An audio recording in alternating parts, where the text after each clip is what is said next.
Corona के तेजी से बढ़ते केस के बीच केंद्र ने राज्यों को एक्शन मोड में काम करने की सलाह दी है। केंद्र सरकार की तरफ से राज्यों के मुख्य सचिवों को पत्र लिखा गया है, जिस पत्र में केंद्र सरकार ने राज्यों से कहा है कि कई जिलों में सोशल डिस्टेंसिंग का पालन नहीं होने से कोरोना के केस बढ़ रहे हैं। देश में पिछले 24 घंटों में कोरोना के कुल 56,000 से ज्यादा केस दर्ज किए गए हैं और इनमें से महाराष्ट्र में 27,000 से ज्यादा नए केस दर्ज हुए हैं। यानी देश के कुल केस के लगभग आधे केस केवल एक ही राज्य में रिपोर्ट हो रहे हैं। देश में 10 सबसे संक्रमित जिलों में 8 जिले महाराष्ट्र के हैं, जबकि पुणे में सबसे ज्यादा 57,694 एक्टिव संक्रमित केस हैं।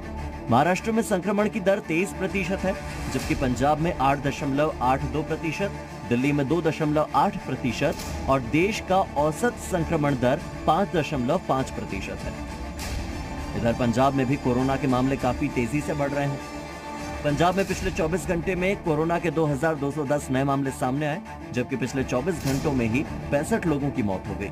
बता दें कि पिछले 24 घंटों में 2,536 मरीज पंजाब में इलाज के बाद ठीक हो गए हैं।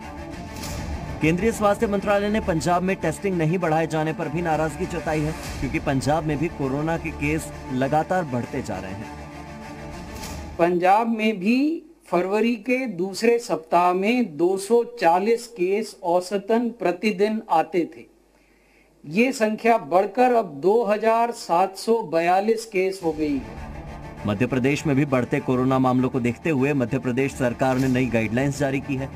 मध्य प्रदेश में गंभीर मरीजों का इलाज अस्पताल में होगा, जबकि कम लक्षण वाले मरीजों को कोविड सेंटर भेजा जाएगा। इसके अलावा लक्षण न दिखने वाले मरीजों को यानी एसिम्प्टोमेटिक मरीजों को होम आइसोलेशन में रहना होगा। होम आइसोलेशन में भी 7 तरह की दवाइयां हैं जिन्हें रखना जरूरी होगा।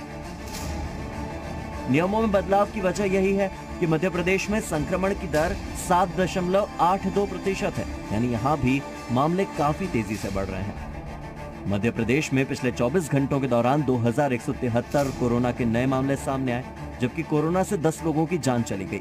नए मामलों में सबसे ज्यादा इंदौर में 628 नए केस, भोपाल में 497 नए केस और फिर जबलपुर में 148 नए केस निकले हैं। हालांकि कोरोना की रोकथाम के लिए पूरे देश भर में कल से 45 साल से ज्यादा उम्र के सभी लोग वैक्सीन लगवा सकते हैं। वैक्सीनेशन के लिए रजिस्ट्रेशन शुरू हो चुका है और कोरोना वायरस की दूसरी लहर से बचने के लिए आपके पास अब एक हथियार है और उसका प्रयोग आप जरूर करें। मास्क, 2 गज की दूरी और बार बार हाथ धोने को डॉक्टर सोशल वैक्सीन मानते हैं। फिलहाल हम सबके पास सबसे असरदार वैक्सीन भी यही है और इसका प्रयोग हम सभी को करना होगा। ब्यूरो रिपोर्ट, जी मीडिया। तो यूपी में कोरोना संक्रमण के केस तेजी से बढ़ रहे हैं। पिछले एक हफ्ते में राज्य में एक्टिव केस की संख्या बढ़कर दोगुनी हो गई है। 24 मार्च को राज्य में एक्टिव केस की संख्या 4,388 थी, जो कि 30 मार्च को बढ़कर 9,195 हो गई है। 28 मार्च को कोरोना के 1,446 केस सामने आए थे, जबकि 30 मार्च को 918 केस सामने आए हैं।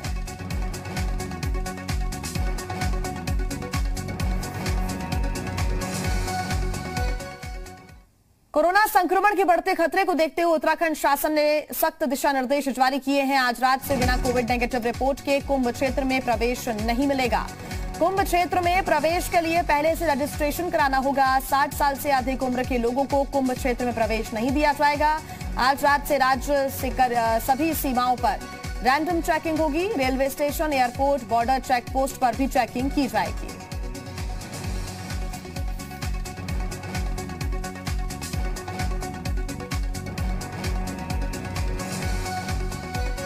और इसी पर आइए अपडेट्स हम ले लेते हैं। ज्यादा जानकारी के साथ जी मीडिया संवाददाता मेरठ से शोएब हमारे साथ जुड़ गए हैं, लखनऊ से विशाल हमारे साथ जुड़ गए हैं, अयोध्या से मनमीत और साथ ही हमारे साथ मयंक जुड़ गए हैं देहरादून से। सबसे पहले अगर हम बात करें लखनऊ की विशाल, तो उत्तर प्रदेश में लगातार केसेस बढ़ रहे हैं। एक्टिव केसेस की बात करें तो यह आंकड़ा मार्च में अब अपने पीक पर पहुंच चुका है, जो कि पिछले मार्च में भी कुछ, पिछले साल की अगर हम बात करें तो ऐसे ही कुछ हालात थे और इस बार भी वैसे ही हालात हैं।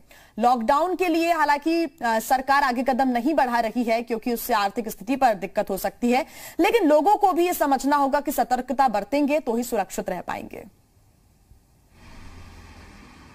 उत्तर प्रदेश की अगर हम बात करते हैं जी। तो एक हफ्ते के दौरान जो एक्टिव मरीजों की संख्या है उनमें इजाफा हुआ है, लगभग दुगना मरीजों की संख्या हो चुकी है।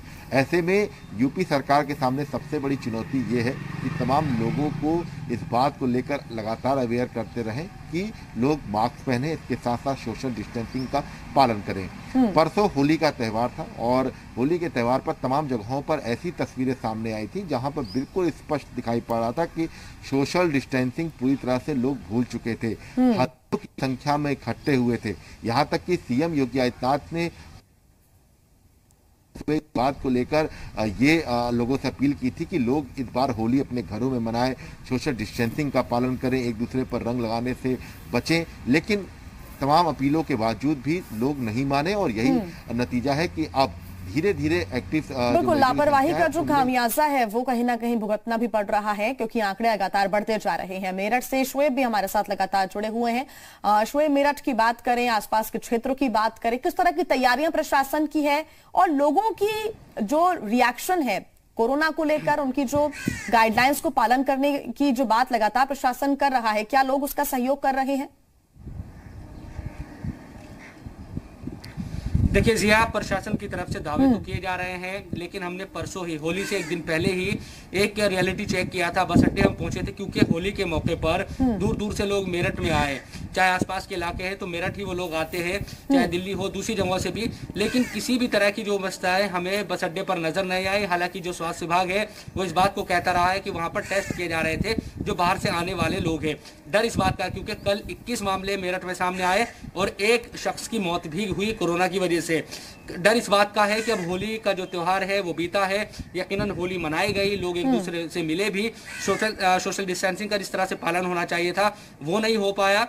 तो ऐसे में डर है कि अब आने वाले दिनों में कहीं जो मामले हैं वो ज्यादा ना बढ़ जाए। कुछ लोग भी हमारे साथ मौजूद है, ये बताएं कि किस तरह से आप लोगों की कोशिश है कि मास्क वगैरह लगा कर रखें या सोशल डिस्टेंसिंग का पालन कैसे कर रहे हैं आप लोग? जी, हम बाहर निकलते हैं अपना मास्क लगा के निकलते हैं और हम बाजार में जाते हैं जब भी मास्क लगा के निकलते हैं और सोशल डिस्टेंसिंग का भी ख्याल रखते हैं। तो ये तमाम जो लोग हैं, क्योंकि जिया एक बात हमें समझनी होगी, पिछले साल भी हमने देखा कि मार्च का ही वो महीना था जब पहले फेज की जो हमने कोरोना को झेला पूरी दुनिया ने भी, उसके बाद पूरी दुनिया के जो हालात बने और हमारे देश में भी जिस तरह से लॉकडाउन हुआ, उससे चाहे आर्थिक तौर पर नुकसान की बात हो या तमाम तरह की जो दिक्कतें हुई, बहुत सारे जो लोग हैं, हजारों लोगों की मौत हो गई इस महामारी की वजह से। तो उस तरह के हालात पैदा ना हो, इसके लिए सरकार भी कोशिश कर रही है। स्कूलों को इसीलिए यकीनन बंद रखा गया है कि बच्चों के अंदर, छोटे जो बच्चे हैं वो इस महामारी से ना वो जूझे। तो ये तमाम जो कोशिश है वो सरकार की तरफ से तो की जा रही है, लेकिन हमें भी और लोगों को यकीनन इस बात का ख्याल रखना होगा कि मास्क हो या जो भी तरीके बताए गए हैं, जब तक वैक्सीन नहीं लगती, क्योंकि कई केस ऐसे भी हुए हैं वैक्सीन लगने के बाद भी अगर जो सोशल डिस्टेंसिंग है उसका पालन नहीं किया गया तो भी मामले बढ़े हैं। तो ये तमाम जो चीजें हैं, इसीलिए लगातार चाहे वो मेडिकल टीम हो, स्वास्थ्य विभाग हो या फिर तमाम जो जानकार हो, इस बात को कह रहे हैं कि आप सोशल डिस्टेंसिंग का ख्याल रखें, मास्क जरूर लगाएं और एहतियात बरतें, तभी आप इस बीमारी से बचे रहेंगे। जिया, बिल्कुल शुएब, आप हमारे साथ बने रहिए, आगे आपसे अपडेट्स हम लेंगे। अयोध्या से मनमीत हमारे साथ जुड़े हुए हैं। मनमीत, अगर हम बात करें अयोध्या की और आसपास के क्षेत्रों की, तो यहाँ पर कई लोगों का आना जाना बहुत ज्यादा संख्या में भी रहता है। ऐसे में बहुत जरूरी है कि तमाम गाइडलाइंस का पालन हो, क्योंकि ना तो अब लोग लॉकडाउन अफोर्ड कर सकते हैं, ना तो वो खुद चाहते हैं और ना तो सरकार चाहती है कि वो लॉकडाउन की तरफ आगे बढ़े। ऐसे में बहुत जरूरी है कि अगर मास्क का इस्तेमाल होगा, सोशल डिस्टेंसिंग का पालन किया जाएगा, तो ही उस स्थिति में हम पहुंच पाएंगे कि एक बार फिर आंकड़े कम हो सके। लेकिन अभी स्थिति ठीक नहीं नजर आती है। और निश्चित रूप से देखिए, क्योंकि लॉकडाउन अभी ठीक नहीं है, क्योंकि आर्थिक रूप से उस पर बहुत बड़ी दिक्कतें का सामना करना पड़ता है, चाहे सरकारी समाज हो तो चाहे कोई भी हो। इसलिए सबसे महत्वपूर्ण है कि जो नियम है कोविड-19 से बचने के लिए उसको पूरा करना चाहिए। हमारे साथ एक युवा है जिन्होंने मास्क लगा रखा, अभी मैंने इनको रोका है यही जानने के लिए कि आखिर इन्होंने क्यों मास्क लगा रखा है। ये बताइए, आप मास्क लगा के अभी साइकिल से जा रहे थे, क्यों मास्क लगा रखा है? मास्क लगाए हैं कोविड-19 से बचने के लिए, अपनी सुरक्षा के लिए। जैसा मेरा मानना है कि मास्क बहुत जरूरी है। हमारे देश में बहुत सारे कोरोना पॉजिटिव आ गए हैं और इस समय कोरोना पॉजिटिव बहुत बढ़ते जा रहे हैं। बहुत अच्छी बात है कि देखिए ये आप जागरूक, देखिए एक ये जागरूक है और ऐसे ही यहाँ पर आपको दिखाएंगे कि देखिए ये गमछा भी लिए हुए हैं लेकिन ये जागरूक नहीं है और इसके पीछे अगर देखा जाए तो जिला प्रशासन की एक बड़ी लापरवाही है, क्योंकि उनको चाहिए कि सुबह आके इस चीज के लिए उनको बताया जाए। हो सकता है ये इनको जानकारी ना हो, या अगर इनको जानकारी है तो इनको इस चीज का पालन कराने के लिए भय भी होना चाहिए, क्योंकि ये संक्रमण फैला सकते हैं और अपने को भी नुकसान पहुंचा सकते हैं। आप बताइए, आप तो गमछा लिए हुए हैं लेकिन आपने मास्क नहीं पहना। आप जानते हैं कोरोना कितना संक्रमण बढ़ रहा है, कितना खतरनाक है। क्यों नहीं पहना? नहीं, बहुत जने नहीं पहने हैं, गलत कर रहे हैं। आप तो गलत ना करो। अब आप देखिए, अभी जब हमने बात करना शुरू किया तो इन्होंने ये जागरूक हो गए। ये अच्छी चीज है कि आपने मास्क लगा, वो गमछा लगा लिया, लेकिन आप लोग इतने हैं, आप जानते हैं, आप बुजुर्ग हैं, आपने क्या कोरोना वैक्सीन लगवाई कि नहीं लगवाई? अभी नहीं लगवाई। आप लगवा सकते हैं, आप इसके लिए एलिजिबल हैं, आप जाइए हॉस्पिटल जाइए, लगवाइए। लेकिन एक जरूरी चीज है कि आप अपने मास्क को जरूर लगाएं, जिससे आप संक्रमित होने से बचें। आप समूह के अंदर है, आप मास्क क्यों नहीं लगाएं? मास्क है ना, पैसा कहाँ है, पैसा है नहीं ना, काम रखते नहीं ना, कहाँ की मास्क। देखिए, ये बहाना है। मास्क अगर नहीं है, ये बहाना नहीं ठीक है। ये आप अपने शरीर के साथ बहाना कर रहे हैं, समाज के साथ बहाना कर रहे हैं, गलत है। तो आप देख रही हैं जिस तरीके से लोग एक बहाना भी कर रहे हैं कि साहब हमारे पास पैसा नहीं है, मास्क कहां से लाएं। ये तर्क गलत है। लेकिन सबसे बड़ी चीज है कि जिला प्रशासन को चाहिए कि वो यहाँ पर आकर सुबह के वक्त, क्योंकि ये लेबर तबके के लोग हैं, इनको जागरूक करें कि भाई मास्क आप लगाइए, और मास्क नहीं लगाएंगे तो अगर आप संक्रमित होंगे तो आप लोगों को भी संक्रमित कर सकते हैं। बिल्कुल, कई ऐसे एक्सक्यूज होते हैं जो सुनने को मिलते हैं, किसी के पास पैसे नहीं है मास्क के, जबकि खुद प्रधानमंत्री ये कह चुके हैं कि आप घर में रखा हुआ कोई भी साफ कपड़ा या फिर आपका रुमाल, आपका गमछा, उससे भी आप अपने फेस को कवर कर सकते हैं, संक्रमण से बच सकते हैं। तो ऐसे में आप जो संक्रमित कण हैं उनसे बच सकेंगे, अपने परिवार को, अपने आप को, अपने आसपास के लोगों को आप सुरक्षित रख सकते हैं। देहरादून से हमारे साथ मयंक लगातार जुड़े हुए हैं। मयंक, देहरादून की, उत्तराखंड की बात करें तो यहाँ की स्थिति फिलहाल खतरे वाली जरूर बनी हुई है। वो इसलिए भी क्योंकि हरिद्वार में भी विस्फोट हुआ कोरोना, 37 से 38 लोग वहां पर एक साथ पॉजिटिव पाए गए, और अब क्योंकि आने वाले समय में कुंभ भी है, काफी आना जाना यहां पर बढ़ेगा लोगों का। हालांकि प्रशासन ने गाइडलाइंस जारी कर दी है कि नेगेटिव रिपोर्ट के साथ ही आपको आना है, लेकिन उसके बावजूद भी कई ऐसे लोग हैं जो कि लापरवाही बरतते हैं और संक्रमण के केसेस लगातार बढ़ रहे हैं। प्रशासन की क्या तैयारियां? देखिए अभी आपसे बात करते समय ही तमाम सारे लोग ऐसे हमारे आसपास से गुजरे हैं जिन्होंने मास्क नहीं लगा रखा था। गाइडलाइन जरूर जारी हो गई है, लेकिन देखना ये होगा कि इस गाइडलाइन का पालन किस तरह से कराया जाता है, क्योंकि उत्तराखंड में जो एक्टिव पेशेंट हैं उनकी संख्या अब 1 लाख पार कर चुकी है। ये स्थिति भयावह होती जा रही है। और पिछले हम 1 हफ्ते की अगर बात करें तो 1 हफ्ते के अंदर प्रदेश में 4 से 5 हजार नए मरीज आए हैं, जो चिंता का विषय है। और ख़ास तौर पे आपने देखा हरिद्वार के एक आश्रम में जिस तरह से 32 लोग मिले। इसके अलावा ऋषिकेश में एक नामी होटल में 83 लोग कोरोना पॉजिटिव मिले। उससे पहले 22 लोग गुजरात से आए हुए थे और वो कोरोना पॉजिटिव निकले। बाद में हालांकि वो चले गए, 1 दिन बाद ही वापस लौट गए थे वो। लेकिन आप सोचिए कि जो संक्रमण की रफ्तार है वो किस कदर बढ़ती जा रही है। अब से तकरीबन 20 मिनट पहले खबर आई है कि हरिद्वार कुंभ क्षेत्र में जो सेक्टर मजिस्ट्रेट एक ड्यूटी पे तैनात थे वो अभी कोरोना पॉजिटिव निकले हैं, उनको वहीं के कोविड हॉस्पिटल में एडमिट कराया गया है। तो ये संख्या निरंतर बढ़ती जा रही है और निश्चित तौर पे जो खतरा है वो भी बढ़ रहा है। जैसा आपने खुद कहा कि हरिद्वार निश्चित तौर पे एक बड़ा चैलेंज है, क्योंकि कुंभ में लाखों की संख्या में श्रद्धालु जो हैं वो आते हैं और आस्था कहते हैं हर चीज़ पे भारी होती, लेकिन इस बार आपको कोरोना के खतरे को कम नहीं आंकना है, क्योंकि पिछले साल यही समय था जब पूरे विश्व में कोरोना ने दस्तक दी थी। और दस्तक देने के साथ हम किन दौरों से गुजरे हैं वो आपने भी देखा है, हमने भी देखा है। बहुत करीब से कोरोना के संकट को बढ़ते हुए देखा है, अपने कई सारे साथियों को हमने खोया है। तो निश्चित तौर पे ये समय बहुत चैलेंजिंग है। गाइडलाइन जरूर जारी कर दी गई है। आज रात से उत्तराखंड के तमाम जो बॉर्डर्स हैं और लेकिन सख्ती अभी बढ़ती जा रही है। ऐसे कई साधु संत हैं जिन्होंने ये कहा कैमरे के सामने, उन्होंने ये माना कि अभी कुछ प्रशासन की जो सख्ती है उसमें ढिलाई जरूर देखने को मिली कुछ दिनों में। वो इसलिए क्योंकि कई ऐसे लोग थे, कई ऐसे बुजुर्ग थे जिन्होंने कुंभ में आने की पूरी तैयारी कर ली थी, अपनी रिजर्वेशन, अपने टिकट्स करा लिए थे। लेकिन अब जब आपने कुछ ही दिन पहले इस तरह की गाइडलाइंस जारी कर दी है तो उन्हें बहुत दिक्कत हो सकती है। वो अपनी जो तैयारियां की गई थी उनमें परेशानी का सामना वो कर सकते हैं। तो ये वाकई लोगों के सामने एक परेशानी, अगर पहले से ही इस तरह के नियमों को पालन उनका किया जाता, क्योंकि कोविड का भी खत्म तो हुआ ही नहीं था, ऐसे में अगर पहले से सख्ती बरती जा रही तो शायद ऐसी स्थिति नहीं बनती। बिल्कुल बिल्कुल, देखिए आपकी बात बिल्कुल सही है। असल में हुआ क्या है कि चाहे प्रशासन हो, सरकारें हो या फिर आम लोग हों, जो जितने लोग कोरोना की चपेट में आए, सभी ये कह सकते हैं कि केयरलेस हो गए। कहीं ना कहीं उन लोगों ने जो कोरोना का खतरा है उसको कमतर करके आंका, और यही वजह है कि एक बार फिर से जो केसेज बढ़ रहे हैं वो चिंता का सबब बनते जा रहे हैं। और निश्चित तौर पे कुंभ में बड़ी संख्या में जो श्रद्धालु आते हैं वो ओल्ड एज लोग होते हैं, जिनकी इच्छा रहती है कि कुंभ में एक बार स्नान किया जाए। लोग अपने परिवारों के साथ आते हैं, मित्रों के साथ आते हैं, तैयारियां तमाम की जाती हैं। अब 1 महीने के लिए, हालांकि समय जरूर कम किया गया इस बार कुंभ का, 1 महीने का समय निर्धारित किया गया है। 1 अप्रैल से लेके 28 तक का कुंभ का समय निर्धारित किया गया है। लेकिन ये जरूर है दिया कि अगर पहले से ही तमाम चीजें साफ होती तो दिक्कतें ना प्रशासन को होती, ना शासन को होती, और ना उन लोगों को होती जो लोग कुंभ आने की तैयारी करके बैठे हुए हैं। इन चीजों को पहले साफ कर देना चाहिए था, क्योंकि कोरोना वास्तव में, जैसा आपने कहा, कभी खत्म नहीं हुआ था, और लोगों के केयरलेस होने का ही नतीजा है कि आज एक बार फिर से जो केसेज हैं वो बड़ी संख्या में सामने आ रहे हैं। अब जैसा मैंने अभी आपको बताया कि अब से 20 मिनट पहले एक रिपोर्ट आई, इसमें सेक्टर मजिस्ट्रेट कोरोना के पॉजिटिव हुए हैं। तो आप सोचिए कि वो कितने सारे वहां अधिकारियों से मिले होंगे, कर्मचारियों से मिले होंगे। तो ये संख्या इसी तरह बढ़ती है। आप एक से संक्रमण दूसरे में जाता है ये, तो निश्चित तौर पे ऐसे तमाम सारे केसेज जो सामने आ रहे हैं वो कहीं ना कहीं परेशानी बढ़ा रहे लोगों की। और इस परेशानी से पार पाने के लिए जो आवश्यक कदम है, ये कहा जा सकता है कहीं ना कहीं उनमें थोड़ी सी देरी जरूर हुई है।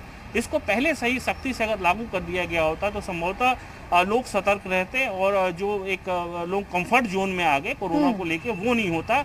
और बहुत सारे लोग ऐसे थे जो ये जानते कि कोरोना को, अगर कोरोना इस तरह फैल रहा है तो वो शायद अपना हरिद्वार कुंभ में जाने का प्रोग्राम कैंसिल कर देते। कोई ऐसा नहीं है कि प्रशासन का भी ढीला रवैया इसमें सामने आया है। कई ऐसे चौक चौराहे हैं जहां पर प्रशासन ये दावा करता हुआ नजर आया कि यहां पर पुलिस की तैनाती है, चालानी कार्रवाई की जा रही है, लेकिन वो कार्रवाई नहीं दिखी। और यही वजह है कि लोग बिना मास्क के नजर आए, सोशल डिस्टेंसिंग का पालन नहीं हुआ, और अब आंकड़े लगातार बढ़ते जा रहे हैं। एक बार फिर हम रुख करेंगे विशाल का। विशाल, सेम बात रहेगी कि कभी कोरोना खत्म नहीं हुआ था, लेकिन ढिलाई शुरू हो गई, और ढिलाई शुरू हुई, लापरवाही शुरू हुई, और यही वजह थी कि जो आंकड़े हैं वो लगातार बढ़ते जा रहे हैं।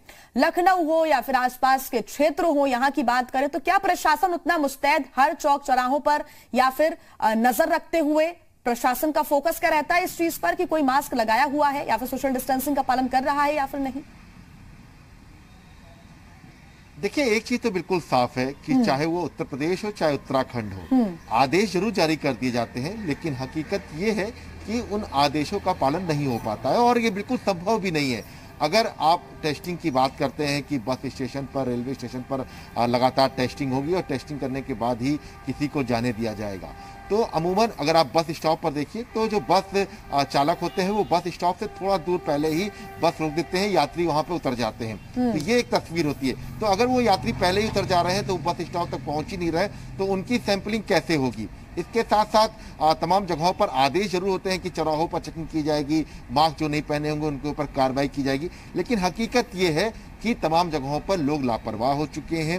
लोगों को लगा कि कोरोना चला गया, और ये जो पूरी तस्वीर थी ये 2 महीने तक इसी तरह की थी। लोग बहुत ज़्यादा लापरवाही बरत रहे थे, मास्क में कोई नहीं लगा रहा था, लेकिन अचानक से जब मामलों में बढ़ोतरी हुई है तब शायद लोगों के अंदर डर जरूर आया। लेकिन चूंकि सोशल डिस्टेंसिंग जो है बिल्कुल उसका पालन नहीं किए, सरकार ने गाइडलाइन जरूर जारी की, और अगर आप देखिए तो सरकार अब इस बात को लेकर लगातार गंभीर है, और इसी बात को लेकर कल सीएम ने निर्देश भी जारी किए कि जो क्लास 1 से लेकर क्लास 8 तक के जो तमाम स्कूल होंगे वो 4 अप्रैल तक बंद होंगे। बिल्कुल विशाल, ऑर्गेनाइजेशंस को, संस्थाओं को, जो पब्लिक गैदरिंग्स होती हैं उनको बंद तो किया जा सकता है, लेकिन लोगों को रोको टोको अभियान के तहत या फिर कहें उनको गाइडलाइंस के तहत लगातार सख्ती से निर्देशित किया जाए, यह संभव अभी नहीं हो पा रहा है, क्योंकि लगातार लोग बाहर निकल रहे हैं, मास्क का इस्तेमाल नहीं कर रहे हैं, और शायद ये इंतजार करते हैं कि जब उन्हें कोई रोकेगा या फिर कोई चालानी कार्रवाई करेगा तब वो मास्क पहनेंगे या फिर तब वो सोशल डिस्टेंसिंग का पालन करेंगे।